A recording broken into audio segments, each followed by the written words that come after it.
Kwa leo tuko Dodoma, tunaendelea na zoezi la ukaguzi wa mita kwa wateja wetu, ambapo zoezi hili linategemea kupitia mita zote kubwa na ndogo kwa wateja wa Dodoma na maeneo mengine ambayo tutayachagua, lakini kwa sasa tuko Dodoma.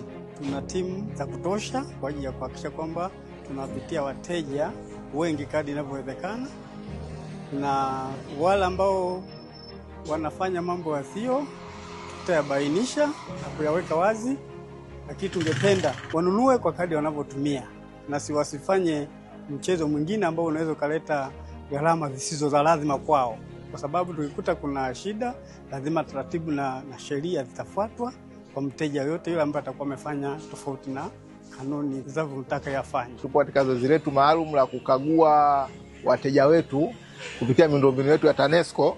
Leo tupo Dodoma, barabara ya 8. Tumempitia huyu mteja wetu hapa, tumemkuta amejiungia umeme kinyume na taratibu za shirika. Yaani ameingilia miundombinu yetu, ameunga waya moja kwa moja kupeleka kwenye matumizi yake pasipo mita yetu kusoma. Hivyo tutamchukulia sheria kumkatia umeme na kusitisha huduma yake ili aje kulipa faini zake, ndipo tumrudishie huduma yetu. Na si wateja wetu kuacha kuingilia miundombinu yetu ya TANESCO, kwa sababu tutakufikia. TANESCO, tunayaangaza maisha yako.